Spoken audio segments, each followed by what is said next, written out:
Wala nang maraming paligoy-ligoy pa, diretso sa punto na. Maiksi lang ang komentaryo, pero diretso sa punto. Maraming kuro-kuro, may tiwali, may totoo. Dito, sa puntong diretso tayo. Punto, diretso.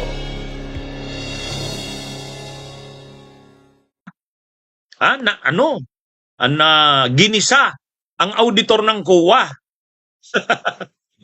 Matindi rin talaga itong mga DDS pag nagkakalat ng sinungalingan at saka binabaluktot yung totoong nangyari.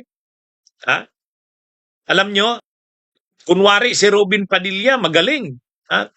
Kini-question niya itong si Attorney Wamil. Ay si Attorney Wamil, ano yan eh? CPA lawyer. CPA lawyer. Yung pareho ka pumasa sa dalawang profession na yan. May board ang CPA. Mayroong bar ang lawyer. Pareho ka pumasa dyan. At ang edad niya parang 32 years old yata ito o 34. Bata pa. And yet, dalawang profession na. Pareho siya pasado. Lisensyado siya sa pagka-CPA. Tapos ano pa siya? Pasado sa bar. Ang hirap. Mahirap yan, mga kabunyog. Pero makita nyo naman talaga, itong auditor ng COA, kapag tinatanong kahit sino ang magtanong, si Attorney Michael Pua, lahat na halos ng senador nagtanong sa kanya eh. Pero hindi nasindak itong si Attorney Wamil. Pero itong si Robin Padilla, itong si Robin Padilla, alam nyo, sa simula't-simula pa lang, kini-questionan ni Robin Padilla yung kredibilidad. Alam nyo itong si Robin, mahilig mag-question. Mahilig mag-question ng background ng testigo. Naalala nyo yung mga unang sinalang na testigo, yung NBI? Di ba kini-question niya rin? Sabi niya, paano ka nalipat sa BARM? May alam ka ba sa BARM? Muslim ka ba? Paano ka naging NBI Regional Director sa BARM? So, di ba? Ganon yung mga banat ni Robin Padilla. Hindi kaya na nalipat ka doon dahil may pinapatrabaho sa iyo doon? Ngayon na naman, ito na namang si Attorney Wamil, una kaagad, banat kaagad ni Robin Padilla, tinatanong, taga saan ka ba? Siyempre, sabi ni Attorney Wamil, taga Nueva Ecija po. Saan ka ba nag-aral? Di siyempre, sinabi niya, CPA niya yata dun sa Central Luzon University. Central Luzon State University ba yun? Doon daw siya nag-CPA. Tapos, ang luyata niyan sa Arellano. Kala mo naman itong si Robin Padilla kung makapagtanong, kini-question yung background ni Attorney Wamil, CPA lawyer yan. CPA lawyer. Pero, ang mga banat na ni Robin, ganito na. Okay. Ang banat na ni Robin, ganito na mga kabudyo. Nakapunta ka na ba sa mga bundok? Nakapunta ka na ba? Ano na bang mga lugar na napuntahan mo? Ay, matindi. Kung makapagtanong si Robin Padilla, akala mo siya akala mo, ang background niya, mas matindi siya doon sa testigo. Ay sa kurso pa lang na pinagtapusan niya, 2 kurso eh. CPA lawyer. Doon pa lang. O kaya lang ang tanong nga ni Robin, sabi ni Robin Padilla, mga kabudyo, nakapunta ka na ba? Anong mga lugar na bang napuntahan mo? Nakapunta ka na ba sa mga bundok? Nakita mo na ba ang terorismo? Wow. Wala po ako mga tanong. Maiksi lang po ito. Saan po kayo pinanganak? Yun na, papunta na doon si Robin. Papunta na si Robin sa ganon. Opo. Nakita mo na ba ang terorismo? Ang banta ng terorismo? Manila. Siyempre, Saan po kayo nag-aral? ganun kasi yung pagtatanong ni Robin kasi siyempre ang pinag-uusapan confidential funds. Confidential funds. Okay. Ay gusto niyang ipagtanggol si Saan Sara. po kayo nakaikot na? So gusto sa niyang bansa ipakita natin? Nakaikot na si po ba Sara kayo Duterte, ng Mindanao, Vice President, sa Bicol? Deputy Secretary, kaya siya humingi ng confidential funds. Kasi lalabanan niya ang CPP-NPA. Lalabanan niya yung terorismo. Ayun, ganun yung niya eh. Ganun yung punta doon yung kanyang